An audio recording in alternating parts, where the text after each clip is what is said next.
সালামু আলাইকুম। সবাই আশা করি ভালো আছেন। বিদেশে যদি এমন একটা কফিল থাকে, দেশে ছুটিতে থাকলেও কি আর শান্তিতে থাকে। আপনারা অনেকে দেখছেন যে আমার পেজের ভিতরে একটা ভিডিও আপলোড দিয়েছিলাম যে আমি অসুস্থ ছিলাম, যেটা আমার অ্যাডমিনে আপলোড দিছিল। তো আমার কফিলে ভিডিওটা দেখার পরে আমাকে ফোন দিল, ফোন দিয়ে জিজ্ঞাসা করলো যে কি কারণে হসপিটালে গেলাম, কি আসল বিষয়। আবার আমার কফিলে কিন্তু সবাই কিন্তু আমার ভিডিও দেখে, তারা কিন্তু হয়তো ফেস চালানা, মানে ফেসবুক চালানা, তারা ইউটিউবে বেশিরভাগ ভিডিওগুলো দেখে। ভিডিওটা দেখার পরে কফিলে আমার জন্য কিছু হাদিয়া পাঠাইছে ব্যাংকে। তো এখন ব্যাংকে যাইতেছি, চলেন কত টাকা হাদিয়া পাঠাইছে আপনাদেরকে একটু দেখাই। এরকম কফিল দেখলে আর কি লাগে। যাই হোক, ব্যাংকে যাবার উদ্দেশ্যে কব্বত করে রিক্সার উপরে উঠতে পড়েছি। আর রিক্সাওয়ালা মামারে কইছি, মামা আকাশের অবস্থা বালা না, কব্বত করে একটু জোরে চালান, যে কোনো মুহূর্তে বৃষ্টি নাইমা যাইব। কইতে না কইতে দেখছেন নি রহমতের বৃষ্টি কি সুন্দর গটগড়াইয়া ফুটতে আছে। আবার মনের ভিতরে ডর লাগতে আছে, কারণ ঠাডা বিজলি কয় যে এগুলো বড়ম বড়ম করে মারতে আছে। যখন ঠাডা মারে তখন আমার কলজার ভিতরে সিবি ধরে, যদিও সিবি ধরে তারপরেও আমার কি ব্যাংকে যাইতে হইব, টাকা তুলতে হইব। আবার মনের ভিতরে সন্দেহ দেখতে আছে, কারণ ইসলাম ব্যাংকের বুথে তো টাকা থাকে না। কারণ হলে আজকে বেশ কয়েকটা দিন দেখতে আসি মানুষ ইসলাম ব্যাংকের বুথে যায় টাকা পাইতে আসে না। সেই জন্য আল্লাহ করতেছি, আল্লাহ জানে আজকে ইসলাম ব্যাংকের বুথে যাই আমি কি টাকাটা তুলতে পারবো। কারণ আমার তো টাকাটা খুবই জরুরি প্রয়োজন হয়ে গেছে, কারণ কফিলে কত সুন্দর করে আমার টাকাটা পাঠাই দিছে।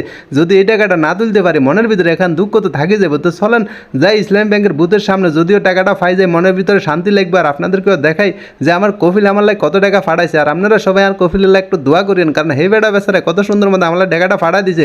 কারণ হলো তার একজন আমেল দেশে সফরে আসছে, কারণ সে অসুস্থ, সেই মনের রহমত থেকে টাকাটা পাঠাই দিছে। সেই জন্য সবাই তার জন্য একটু দোয়া করিয়ে না।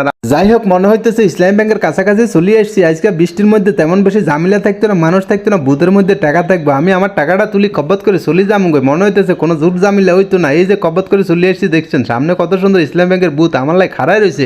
কয় যে তুই আইবি আর টাকাটা তুলবি। ও রে কত সুন্দর লাগতেছে, দেখছেন বুথের সামনে কব্বত করে চলে এসছি।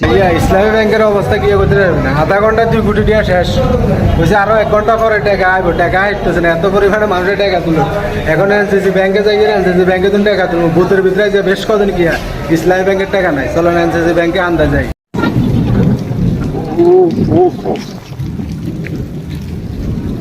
সালাম আলাইকুম। টাকা আছে না? তো ইসলামী ব্যাংকে না আপনিও আছে না, কমই আছে নাকি আমি ইসলামী ব্যাংকের গ্রাহক, আপনি বুঝিয়ে গেলেছেন? ওই ইসলামী ব্যাংকের লোকগুলো তুলি গেল সব।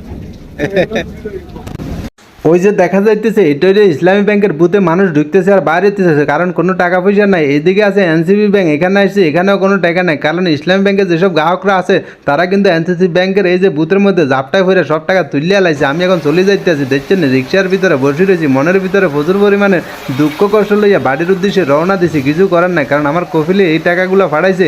আমার মনে মনে খেয়াল ছিল এই টাকাটা তুলবো, নিজের লাই কিছু কিনবো, কারণ কফিলে কত আদর যত্ন ভালোবাসা দিয়ে আমার টাকাটা ফাড়াইছে। যা